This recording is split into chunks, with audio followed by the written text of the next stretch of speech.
So many of my clients come to me because they want to be more effective leaders, period. And we all know there are about 150 different leadership skills, so where to start?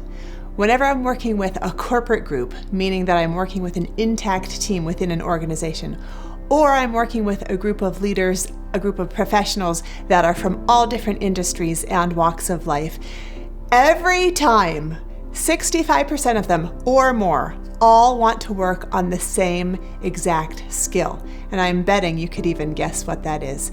65% of them say, when I ask strengths and areas for growth, their challenge or their area for growth that they want to work on the most is handling difficult conversations. Same thing as how to deal with conflict. Same thing as how to hold someone accountable. Same thing as how to bring up the hard stuff.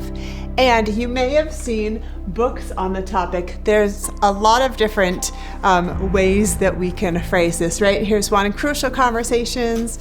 Here's another one, fierce conversations. Here's another one, difficult conversations. My personal favorite terminology for it is courageous conversations.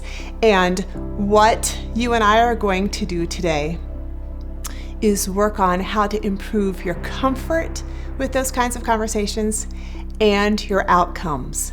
Now, there are 13 master skills for being an effective leader.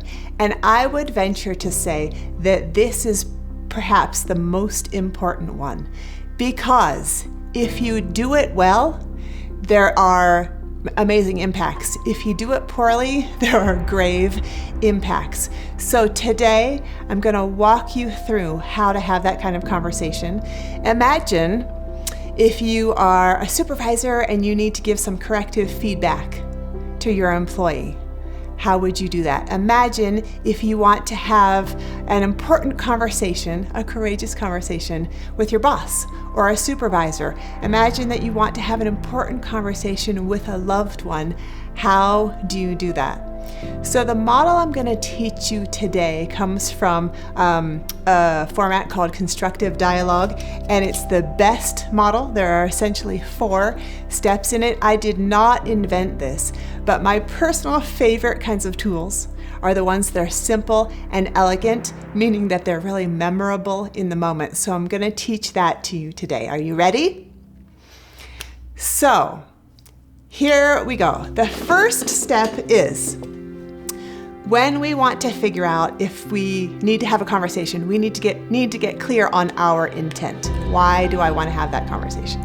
So once you're clear and it's a good intent, we then are going to, before we even get into the B, we're gonna have an intro, right? Introduction. What that means is you want to take 30 seconds, and when you're with the person that you're going to be communicating with, you don't want to blindside them. Meaning you don't want to jump right in and say, here are some things you need to work on, and dive right in. And you also don't want to dance around it, meaning you want to get clear for them what you're about to have a conversation about. Practice ahead of time. Don't imagine that you're going to do it perfectly right the very first time. Practice to the wall, practice to a friend, but you're going to start with an intro, 30 seconds. So an example for the introduction is, I might say, hey, I'd like to have a conversation with you about your impact and your attitude at our team meetings. During this conversation, I'd like to give you a few examples of what I'm talking about, and I want you to know I have full confidence that we can fully turn this around. Let me tell you what I'm talking about. Then we go to B, and what B stands for is behavior. So behavior is then the first part once you're diving in. This is where you're sharing the facts, right? You know that old, just the facts, ma'am. This is where you're sharing the data, the information of what happened. Now you might think, why do I have to recap that? They were there, obviously. But this is important because your role is to connect the dots for them, especially if there's a larger pattern. You're pulling in this piece and this piece and this piece and this piece, and perhaps they haven't seen it as clearly. Now there's a really important piece. If you have a fear that the person's going to want to immediately jump in and defend or give you explanation or that kind of thing, in the beginning somewhere, tell them, I want to share some thoughts with you, and then I want to make sure for us to have time for me to hear your perspective as well. So that's coming. Just hear me out first, so that you can get all of this covered first. If not, sometimes people want to jump in sooner. Once you slow down and give the full behavior piece, that's also like a mantra through this whole part, is slow down, take a breath. It's okay to take some time. Don't speed through it. It's really hard to do a redo after you've done it once, so make this part count. Then we're going to get to the second one, the E, which are effects. This part means, why are you bringing it up? So you could even lead in with that exactly. The reason I'm mentioning this is, if you're looking for other phraseology or terminology, the behavior part, you can even start with, I noticed, right? That's a softer way to say you did these things and they were bad or whatever, right? So in this part now, you're saying the reason I'm bringing this up is. Now, this is where you're really connecting the dots. Let me use the example of somebody being late. What I would say is, the reason I'm bringing this up is, and I'm going to give as many reasons as I can think of. The reason I'm bringing this up is because, one, I'm concerned that other people think that I'm playing favorites when I don't hold you accountable for being on time and everybody else is on time. Secondly, if you aren't pulling your weight, meaning you're not being on time like everybody else is, other people have to pick up your slack. Thirdly, I feel incompetent, as do others, when our clients call in and are wondering where you are and we have to say, I don't know. And then the fourth is probably the most important to me, which is whenever you are late, and I know you're supposed to be on time, I start to wonder where else you're trying to sneak in under the radar and aren't necessarily being above board. So as you can see, it lowers my trust a little bit. I know that's not your intent, but that's the effect. That's the impact. So now we've gone through B and E. Now the very important part before we get to S, I'm going to make a big old line here, is this is where we are going to now listen, and listen. So we want to open up the conversation to them. You and I know in normal conversation, when one person goes quiet, what it means for the other is it's their turn to talk. Let's make it a little bit more effective in terms of communication. Let's be a little more clear. Let's invite them in. Language you can use is, I'm curious to hear your perspective on this. Or language you could use is, okay, I've just given you a lot of information. What are your thoughts? And then you listen. Now, many different things could happen. One, they could immediately go to, I'm so sorry, this is never going to happen again. And they might even layer some shame on top of it. If they go there, okay, that's okay. But here, slow it down, because you want to understand what's the root cause of the lateness so that you can solve it together better. So you might say, I really appreciate your willingness to change. So tell me a little bit about what's been going on for you. Why have you been late? And let them explain. Another direction they may go is a counterattack. If they view this as an attack, although that is not your intent at all, they might start trying to get you to take the bait. Meaning they might say, well, Julie, I saw that you were late 6 Wednesdays ago. What I'm going to do in that moment is not take the bait, not defend that scenario, but I'm going to say, oh, okay. So the reason you thought it was okay to be late is because you thought that I'm also late, and so that's kind of the culture, how we do it around here. Is that right? And if they say yes, whatever, then you say, okay, great. Tell me more. What else? If they then start explaining, I'm going to put it in quotes, excuses, right? My alarm didn't go off. I got stuck behind the train, whatever. At my old work, we didn't have to do this. I'm struggling with childcare, all of that. You're going to listen and you can empathize. It's absolutely okay to talk about, like, that sounds hard. You've got a lot going on. Oh my goodness. I didn't know, whatever it might be. But just know that it is important for them to, again, in quotes, share their excuses, because those are actually reasons. I'm going to ask you to take excuses out of your vocabulary and recognize that it's important to understand the reasons.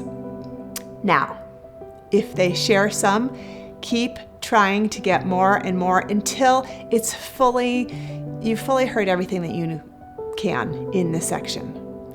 When people are given the space to be heard, they felt understood.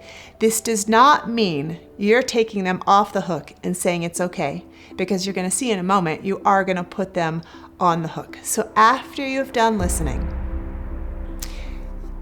say more, tell me more. Oh, how interesting. Can you say more on that, right? You're asking questions, you're getting them to communicate. Then we're going to go to the S. The S is solve. Now, raise your hand out there for any of you who are fixers, right? I can definitely identify with that. Fixers meaning you see a problem and instantly you know how to solve it. It needs to be fixed. Now, the problem with that is that you can see this solve is just the third step. It's not the first step. If it was the first step, it would sound something like, hey, you were late last week, fix it. You were late last week, don't let it happen again. That's going immediately to solving, and you can also see that's not solving it very effectively or well. So you need to slow this down. Now, in the solve part, this is where you get to say, after you've empathized, like, wow, that's hard, wow, you've got a lot going on, you get to say what your expectations are and work towards solutions. So it might be, wow, you've got a lot going on, it sounds really difficult. Okay, so what I do know is that we really need to change this around. I need you to be on time 99.2% of the time. So let's start brainstorming together right now what you might do differently to get you here on time. And then the power of the pen. I'm going to grab a pen or a marker, and I'm going to grab something to write on that they can also see.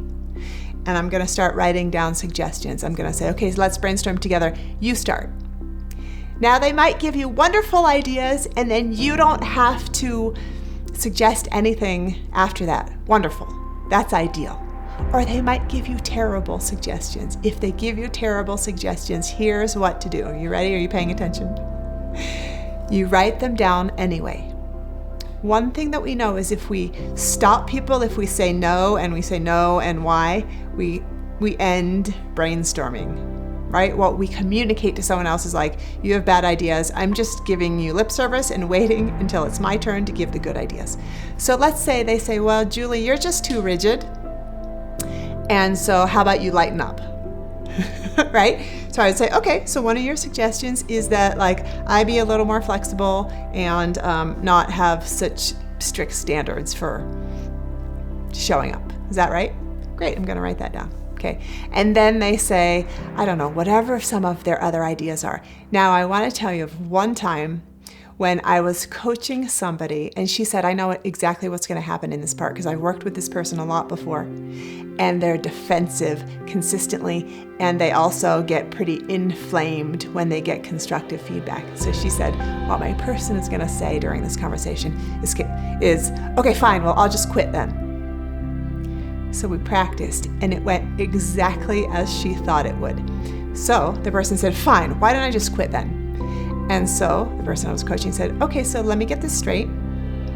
One suggestion that you're saying that we should move forward with or bring to the table is for you to resign. Is that right? And you know that's not what somebody means. 9 times out of 10, that's not what they mean. And so when she was pushing back in that way, just by paraphrasing, having the person hear what they have just said, the person gets to explain more, right? No, I don't mean I really quit. I just mean I think you're always coming down hard on me, or I feel like I can never do anything right here. And that's important. That's stuff you want to hear because then you can address that issue. What you're seeing is that when we slow down and get more information, we are going to get to solve the problem better. So now we're writing down all these different ideas. Let's say you then want to add on some ideas that they didn't yet mention. You say, okay, I'm going to add a few ideas. Here's one, and here's another, and here's another.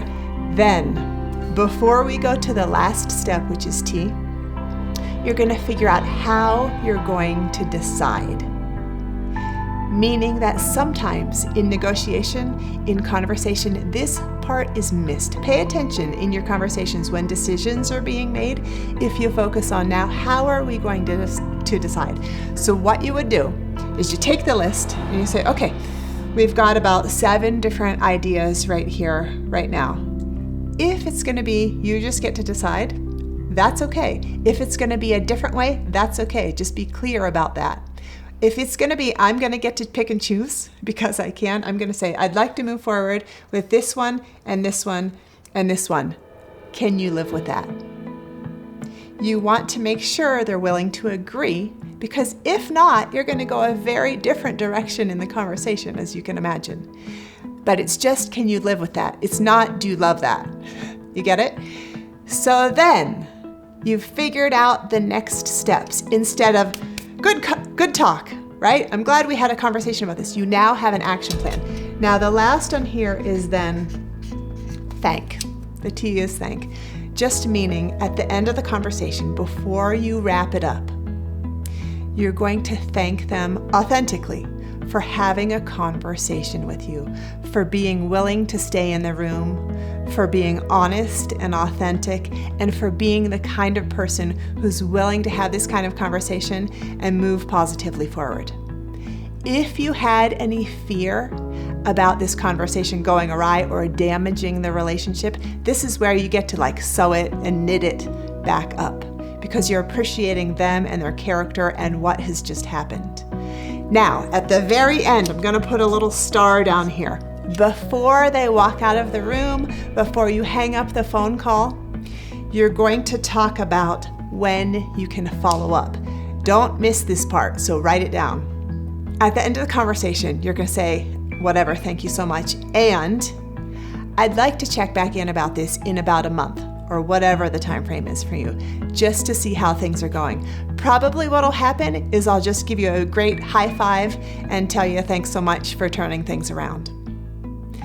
If you don't have that conversation, it's going to be very hard, because if they don't 100% fix everything that you've just talked about, you're going to notice, and then you're going to wonder, when can I bring this up? And then you're going to think, is it nagging? And then is it too soon? So have a concrete time when you are going to follow up. Also in that way, you don't give a frozen evaluation to this person where you forever after think they're the late person, where you're not noticing improvement and change, which that wouldn't be fair to them. If this was helpful for you, I'd like to give you access to our group coaching intensive that is starting soon. It's honestly the most authentic way that I know to develop your skills and to be the kind of leader that you want to be. Click on the link below to reserve your spot today.